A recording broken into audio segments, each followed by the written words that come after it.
YouTube channel the Bengal trader. फटाफट से आज का टॉपिक शुरू करते हैं। आज हम डिस्कस करेंगे कि बजट के ठीक पहले वाले दिन हमें किस तरह से प्लान करना चाहिए, यानी कल के लिए बैंक निफ्टी का सबसे बेस्ट लेवल्स कौन सा होने वाला है, हम उस लेवल्स पे कैसे मैक्सिमाइज कर सकते हैं हमारे प्रॉफिट्स को, बाकी वगैरह। उसके साथ साथ आज का डे रिकैप और कुछ इंपॉर्टेंट टिप्स मैं आप लोगों के साथ शेयर करूंगा। तो वीडियो को पूरा देखिए, स्किप मत कीजिए, स्पीड बढ़ा के देखिए, लेकिन पूरा देखिए। तो चलिए फटाफट से टॉपिक शुरू करते हैं, यानी कि 31 जनवरी के लिए कौन सा लेवल्स इंपॉर्टेंट है और क्या क्या बजट से पहले हमें याद रखना चाहिए। सबसे पहले तो मार्केट अल्ट्रा वॉलेटाइल है, बहुत मुश्किल हो रहा है ट्रेड करना दोस्तों। सॉरी, माफ कीजिए, मेरा गला थोड़ा सा बैठा हुआ है। मार्केट अल्ट्रा वॉलेटाइल है, बहुत मुश्किल है ट्रेड करना। मतलब देखिए, इंडिया विक्स अभी 18 से 20 में ही घूम रहा है। 18 से 20 मुझे नहीं लगता उतना हाई होता है इंडिया विक्स, क्योंकि इंडिया विक्स हमने 60 भी देखा है कोरोना के टाइम पे, और रशिया और यूक्रेन वॉर के टाइम पे 30 भी देखा है। नॉर्मली हाई इंडिया विक्स हम मानते हैं 22 के ऊपर, वहां पे थोड़ा सा ज्यादा इंडिया विक्स रहता है, तो 22 के ऊपर ज्यादा वॉलेटाइल होता है। लेकिन आज इंडिया विक्स 18 से 20 था, फिर भी मार्केट इतना वॉलेटाइल क्यों था? क्योंकि मतलब मैं जब चीज़ों को एनालाइज करता हूँ, शायद आप लोगों को भी करना चाहिए। देखिए, पहले के टाइम की बात अलग था। पहले जब इंडिया विक्स 22-23 हुआ करता था, तब बैंक निफ्टी इंडेक्स का वैल्यू था लगभग लगभग ये वाला जोन, जो कि है 30 से लेके 33,000 के अंदर। अब समझ पा रहे हैं ना, 30,000 का 1% 300 होता है, वेर एज 40,000 का 1% 400 होता है। तो जब भी इंडेक्स का वैल्यू जितना बढ़ रहा है, उसका मूवमेंट उतना बढ़ रहा है, ऊपर से इंडिया विक्स हाई हो रहा है। मतलब अगर कभी बैंक निफ्टी 50,000 हो गया, ठीक है, और इंडिया विक्स 22 हो गया, तो आप उस कंडीशन में ट्रेड ही नहीं कर पाओगे, आपको कुछ नया चीजें लाना होगा। तो इसीलिए अभी के टाइम का इंडिया विक्स 18-20 होने पे ही बहुत ज्यादा मुश्किल हो रहा है ट्रेड करना। ऊपर से आज प्रीमियम का प्राइस इतना हाई है, क्यों? बजट से पहले अनसर्टेनिटी सबसे ऊपर है, इसलिए प्राइस प्रीमियम का बहुत बहुत हाई है। तो यहाँ पे भी ट्रेड लेना बहुत मुश्किल हो जाता है, क्योंकि क्या है ना, आप ऊपर के प्राइस में, हाई प्राइस में तो आप ट्रेड ले लेंगे, लेकिन अगर आपका स्टॉक रुक गया, आपका इंडेक्स रुक गया या उल्टा दिशा में भागना चालू कर दिया, देखिए इंडिया विक्स इतना हाई है तो मार्केट रुकेगा नहीं, लेकिन आपके रिवर्स अगर चला गया तो आप खत्म हो जाएंगे। तो इस टाइप का सिचुएशंस में ट्रेड करना बहुत मुश्किल हो जाता है। ठीक है, आज का डे अगर हम देखते हैं तो हमें क्लियरली दिख रहा है बैंक निफ्टी वीक तो था, लेकिन लास्ट में अच्छा खासा रिकवरी दिया है। और ऊपर से हम अगर 1 आवर में देखें तो मेरा एक बहुत अच्छा फेवरेट पैटर्न आज बना भी था। इसके साथ साथ आप देख सकते हैं यहाँ पे जो ये जोन था, आप डेली टाइम फ्रेम में, इसलिए मैं बोलता हूँ मल्टीपल टाइम फ्रेम एनालिसिस बहुत इंपॉर्टेंट है। मैंने आप लोगों के साथ ये पहले ही शेयर कर दिया था वीकली एनालिसिस में, आप लोग जाके एक बार देख आइए कि बैंक निफ्टी का अभी मैं नेक्स्ट देख रहा हूँ, नेक्स्ट टॉप 39,500, और इसी जगह पे एक अच्छा खासा प्राइस एक्शन जोन है। आप देख सकते हैं यहाँ पे रेजिस्टेंस लिया, यहाँ पे रेजिस्टेंस लिया, फिर ब्रेकआउट, फिर जाकर थोड़ा रेजिस्टेंस, फिर आ रहा है। मतलब डे टाइम फ्रेम में देखेंगे और क्लियर होगा आपको, ये देखिए। तो कहीं ना कहीं एक बहुत अच्छा प्राइस एक्शन वाइज लेवल है ये। और आज देखेंगे इसी, एक सेकंड, इसी लेवल के सामने आज देखेंगे 1 आवर के टाइम फ्रेम में एक बहुत कन्वेक्शनल हैमर कैंडल बना, और मेरा ट्रेड एग्जीक्यूट हुआ होगा। अगर मैं लिया होता तो मेरा ट्रेड एग्जीक्यूट हुआ 39,900 पे। अब मैंने ट्रेड किया है कि नहीं किया है वो मैं आपके ऊपर छोड़ देता हूँ, लेकिन मैं पहले ही बता देता हूँ, मैं अभी फुल टाइम ट्रेडिंग में नहीं हूँ, लेकिन इस तरह का सेटअप मैं मिस नहीं करता।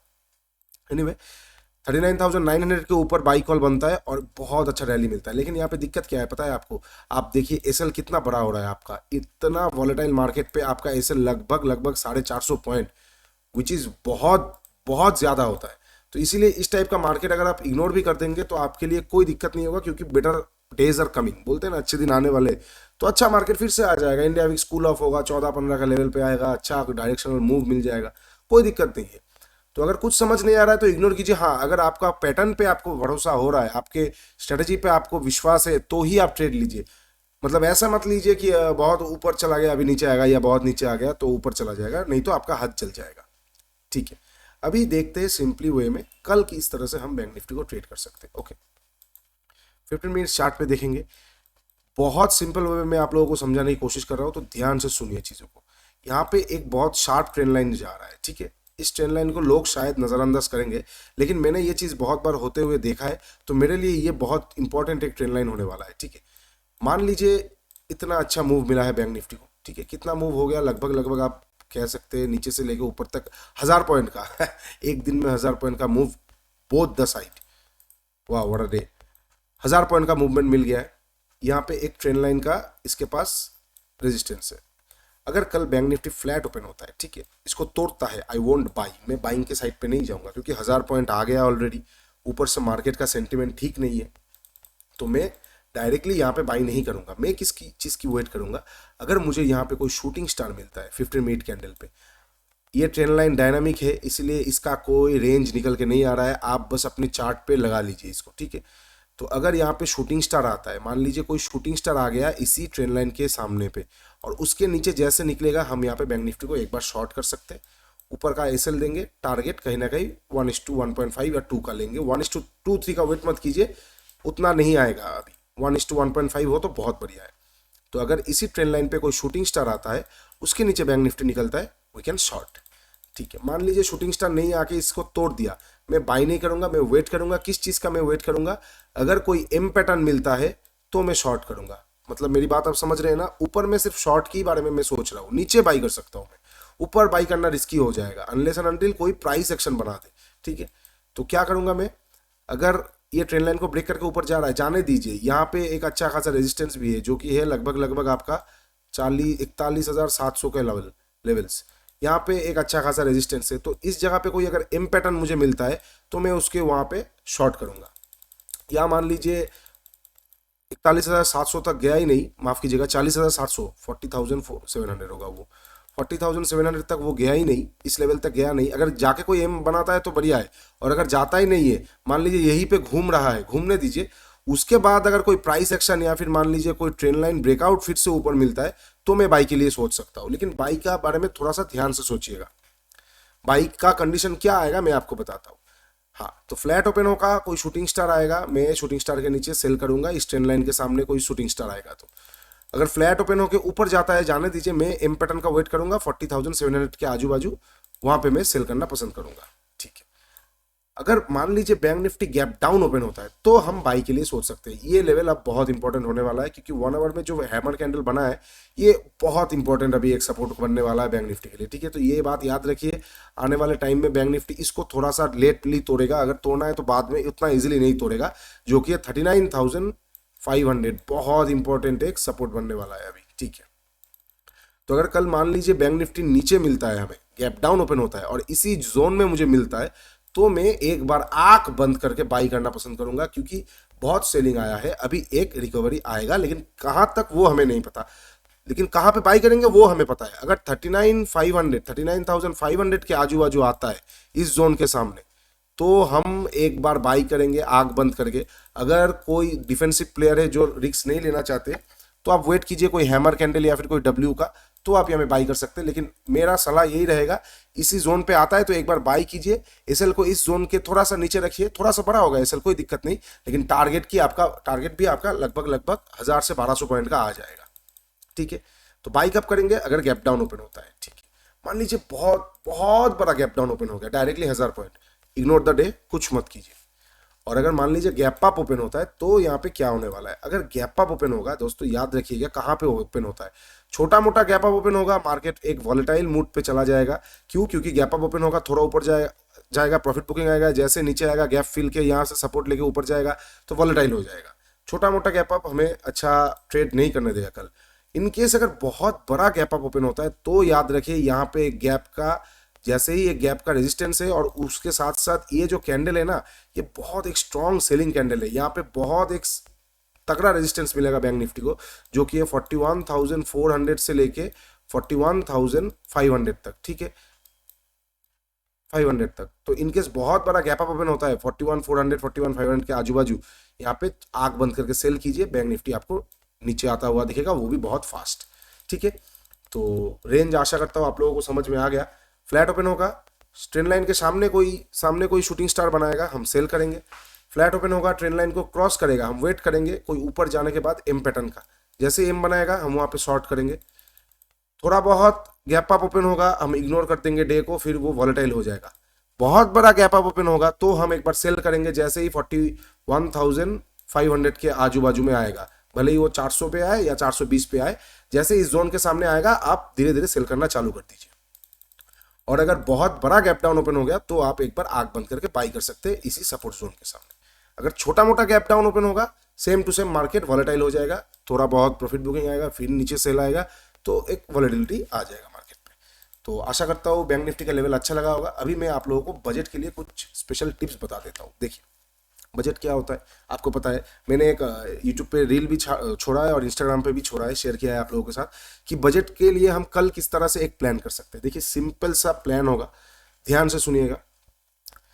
3:25 को, मतलब 3:25 कब होगा, 3:25, 31 जनवरी 3:25 इस जगह पे जब कैंडल बनना चालू होगा, कल इस जगह पे इस टाइम जोन पे जब कैंडल बनना चालू होगा 3:25 का, ये 15 मिनट का है, हमें 5 मिनट का देखना है। 3:25 के आजू बाजू जैसे ही बैंक निफ्टी जाएगा, आपको कुछ नहीं देखना है, आपको कोई प्राइस एक्शन नहीं देखिए कुछ चीज़ें बियॉन्ड प्राइस एक्शन होता है, सेंटिमेंट्स, कुछ चीज़ें जैसे बोलते हैं ना सेंटिमेंट ड्रिवन मार्केट है। अभी अभी प्राइस एक्शन बाद में आएगा, पहले सेंटिमेंट आएगा। देखिए मेरी बात समझिए, ये एक डब्ल्यू आएगा, ये एक डब्ल्यू तो आएगा, लेकिन यहाँ से जो यहाँ का रास्ता 1000 पॉइंट इसने तय किया, यहाँ पे कौन सा प्राइस एक्शन आया है आपको कैसे पता चलेगा ये 1000 पॉइंट। अभी आप बोलेंगे डब्ल्यू के बाद हम लेंगे, मेरे दोस्तों डब्ल्यू के बाद अगर आप इस ट्रेड को लेंगे, ऑलरेडी ये 1000 पॉइंट चल चुका होगा, आप पे और दम रहेगा, मेरे पे नहीं रहेगा। लेकिन ये रैली मिस नहीं होना चाहिए, क्यों, क्योंकि ये सेंटिमेंट ड्रिवन रैली होगा या सेंटिमेंट ड्रिवन फॉल होगा। तो इसीलिए ध्यान से सुनिए, समझिए मेरी बातों को। ये अभी सेंटिमेंट ड्रिवन मार्केट हो गया है, तो कल हम बजट से पहले क्या करेंगे, कोई प्राइस एक्शन नहीं देखेंगे। जैसे ही 3:25 हो जाएगा, आपको क्या करना है, अगर आपके पास थोड़ा बहुत भी पैसा है तो आपको एक एट द मनी का कॉल ऑप्शन, एक एट द मनी का पुट ऑप्शन, ये दोनों बाई करना है। ओके, अगर आपके पास पैसा है, इनकेस आपके पास बहुत फंड का क्राइसिस है, तो थोड़ा बहुत आउट ऑफ द मनी का पुट ऑप्शन और थोड़ा बहुत आउट ऑफ द मनी का कॉल ऑप्शन बाई करना है। इन द मनी यहाँ पे एप्लीकेबल नहीं है, इन द मनी में हम काम करेंगे नहीं, बहुत रिस्की हो जाएगा वो। हम एट द मनी या थोड़ा बहुत आउट ऑफ द मनी पे मैक्सिमम कर सकते हैं, लेकिन deep out of the money मत जाइए, ये स्ट्रेंगल नहीं है। स्ट्रेटजी जो हम यूज कर रहे हैं वो लॉन्ग स्ट्रेडल है, नॉट कि लॉन्ग स्ट्रेंगल। तो हम लॉन्ग स्ट्रेंगल यूज नहीं करेंगे, तो deep out of the money नहीं जाएंगे, बहुत दूर का कॉल या पुट नहीं लेंगे। थोड़ा बहुत अगर पैसे की शॉर्टेज है तो थोड़ा बहुत दूर का ले सकते हैं, लेकिन प्रेफर करूंगा एट द मनी लीजिए। क्या होगा, 3:25 को आप एट द मनी, मान लीजिए बैंक निफ्टी घूम रहा है 40,000, मान लीजिए 40,700 पे, ठीक है 40,700 पे घूम रहा है, तो आप यहाँ का 40,700 का ही एक कॉल ऑप्शन लेंगे, 40,700 का एक पुट ऑप्शन लेंगे। नेक्स्ट दिन आपको ये घर लेके जाना है, घर लेके जाना है। नेक्स्ट दिन मार्केट खुलेगा, इंडिया विक्स थोड़ा और शूटअप होगा, प्रीमियम का प्राइस और ज्यादा बढ़ेगा। क्यों, क्योंकि बजट है। आपको कुछ नहीं करना है, ऐसा नहीं है कि खुलते ही सेल करना है, नहीं, आपको 11 बजे तक, मतलब बजट का शुरुआत तक आपको वेट करना है। वो 11:11 हो सकता है, 11:15 हो सकता है, 12 भी हो सकता है, ठीक है। क्यों वेट करना है उसका भी बात मैं आप लोगों को बता देता हूँ। क्योंकि बजट जब आता है मार्केट बहुत हिलडुल करता है, बोलता है ना, मतलब जैसे मान लीजिए बजट का एक कुछ अनाउंस होगा तो आप देखेंगे मार्केट 800 पॉइंट ऊपर, हटाक से कुछ ऐसा अनाउंस होगा मार्केट फिर से 1000 पॉइंट नीचे, तो आपको वो समझ नहीं आएगा किस तरफ मार्केट जाएगा। इसीलिए आपको पक्का 11 से 11:15 बजे तक आपको दोनों कॉल ऑप्शन और पुट ऑप्शन दोनों होल्ड करना है। उसके बाद अगर मार्केट आपको दिख रहा है कि कोई ब्रेकआउट दे रहा है, तो आपको सिंपली वो पुट ऑप्शन को एग्जिट करके कॉल को होल्ड करना है, या फिर आपको दिख रहा है कोई ब्रेकडाउन दे रहा है तो कॉल ऑप्शन को एग्जिट करके पुट ऑप्शन को होल्ड करना है। अभी यहाँ पे एक सवाल आ सकता है, अगर ब्रेकआउट या ब्रेकडाउन नहीं दे रहा है, अगर ब्रेकडाउन या ब्रेकआउट नहीं दे रहा है और 11 11:15 तक आपको अच्छा प्रॉफिट मिल रहा है, अल्टीमेटली आप किस चीज के लिए ये सब कर रहे हैं, पैसा कमाने के लिए ना। ब्रेकडाउन ब्रेकआउट भूल जाइए, अगर अच्छा प्रॉफिट आ रहा है निकल जाइए। देखिए प्रॉफिट होने का चांसेस हाई है, क्योंकि प्रीमियम बड़ा रहेगा, कम से कम 11:30-12 बजे तक प्रीमियम बहुत हाई रहेगा, उसके बाद धीरे धीरे कूल ऑफ होगा। तो आपको अगर कुछ ब्रेकआउट ब्रेकडाउन समझ नहीं आ रहा है, तो 3:25 को एक कॉल ऑप्शन एक पुट ऑप्शन लेके जाएंगे। नेक्स्ट दिन 11 बजे या 10 बजे जब भी आपको प्रॉफिट आएगा, अगर आपको उतना कुछ समझ नहीं आता तो 10-11 जब भी प्रॉफिट आएगा दोनों को स्क्वायर ऑफ कर देंगे। और अगर आपको समझ में आ रहा है पैटर्न या कुछ, क्योंकि बजट के बाद मार्केट कूल ऑफ होगा और एक डायरेक्शनल रैली या फॉल देगा, तो आप क्या करेंगे, एक लेग को एग्जिट करेंगे, एक लेग को होल्ड करेंगे। समझ में आ गई बात? अगर इनके समझ में नहीं आ रहा है तो मैं बहुत इजीली इंस्टाग्राम का रील्स, एजुकेशनल रील्स बना के रखा हूँ, जाइए इंस्टाग्राम पे एक बार देख आइए, बहुत इजीली मैंने बना के रखा है। तो आशा करता हूँ वीडियो अच्छा लगा होगा। हाँ, और एक चीज जो मैंने आप लोगों को बताना भूल गया बजट के बारे में। देखिए बजट है तो ऐसा नहीं है कि अगर आप मान लीजिए 3:25 का स्ट्रेटजी आपने मेरा फॉलो नहीं किया लॉन्ग स्ट्रेटल, तो ऐसा मत कीजिए। मार्केट जैसे ही बजट के दिन खुलेगा तो खुलते ही शॉर्ट या लॉन्ग मत कीजिए, आपका हाथ, आपका सब कुछ जल जाएगा, क्योंकि मार्केट बहुत वॉलेटाइल होने वाला है। बजट के टाइम पे उस तरह से आप अगर काम करना चाहेंगे, स्कैल्पिंग अगर आप सोच रहे हैं बजट के टाइम पे करेंगे, तो my friends you will be there as a cow, मतलब बोलते हैं ना एकदम फ्लैट हो जाएंगे आप लोग। तो उस तरह का चीज़ें मत कीजिए बजट के टाइम पे, स्ट्रैडल को फॉलो कीजिए। और पहली बात तो एक स्ट्रेटजी बना के अपना रिस्क रिवार्ड को ठीक रखिए। मतलब अगर आप स्ट्रैडल बना रहे हैं तो आप देख रहे होगा आपको एक कॉल ऑप्शन का प्राइस सपोज 500 रुपये पड़ा और एक पुट ऑप्शन का प्राइस सपोज 480 रुपये पड़ा, तो टोटल आपका कॉस्टिंग कितना आया है 980, लगभग लगभग आपका यूज हो गया 980। इसमें से आपका एसएल कितना आएगा 400। मतलब जैसे ही आपको 400 इंटू 50, ये जैसे ही आपका लॉस दिखेगा आप वहां से निकल जाएंगे, और आपका प्रॉफिट का टारगेट कितना होगा 500-600। जैसे ही कोई एक प्रीमियम, मान लीजिए ये वाला 500 वाला प्रीमियम 1200 चल रहा है और 480 वाला प्रीमियम पर आपका लगभग लगभग 200 चल रहा है, तो ये माइनस करके जैसे आएगा आप वहां से निकल जाएंगे। ठीक है, तो स्ट्रैटेजीज जब भी यूज करेंगे स्ट्रिक्ट एसएल और टारगेट के साथ ही कीजिए। और जैसा मैंने आपको बताया, अगर समझ में आता है, अगर थोड़ा सा भी एक्सपीरियंस आपको है, आप हैंडल कर सकते हैं, तो 11 बजे के बाद एक लेग एक्सिट करके एक को होल्ड कीजिए। और अगर कुछ समझ नहीं आ रहा है तो 11 से पहले ही अगर आपको प्रॉफिट दिख रहा है तो निकल जाइए। ठीक है, आशा करता हूँ वीडियो अच्छा लगा होगा। अगर वीडियो अच्छा लगा है तो प्लीज़ लाइक शेयर और सब्सक्राइब कीजिए। एनआईएसएम का वीडियो मैं कल या 1 तारीख तक आप लोगों के लिए ला दूंगा, क्योंकि बजट से पहले बहुत सारा काम हो रहा है। प्लीज़ थोड़ा सा वेट कर लीजिए, इसी हफ्ते में पूरा क्लियर कर देंगे, कोई लफड़ा ही नहीं रहेगा। इसी हफ्ते में आपको पूरा एकदम सीरीज का दोनों लास्ट 2 चैप्टर बाकी है, वो दोनों ही दे दूंगा मैं आप लोगों के साथ। ऊपर से जितना भी मॉक टेस्ट है सब दे दूंगा, उसके बाद हम एफएक्यू सेशन करेंगे। ठीक है, और प्लीज़ लाइक शेयर और सब्सक्राइब कीजिए। और बताइए मुझे, मैं 500 सब्सक्राइबर्स होने के बाद सोच रहा हूँ कि लाइव सेशंस करूँ, मतलब ट्रेडिंग का नहीं, एटलीस्ट Q&A का। जैसे आप लोगों के पास कोई स्टॉक का कुछ जानकारी चाहिए आप लोगों को, या फिर आप लोगों का सवाल जितना भी होगा हम डिस्कस करेंगे हफ्ते में 2 बार या 3 बार, ऐसा कुछ मुझे सजेस्ट कीजिए कुछ। ठीक है, तो प्लीज़ लाइक शेयर और सब्सक्राइब करके जाइए। नीचे इंस्टाग्राम टेलीग्राम को फॉलो कर दीजिए, एंड प्लीज़ सपोर्ट करते रहिए।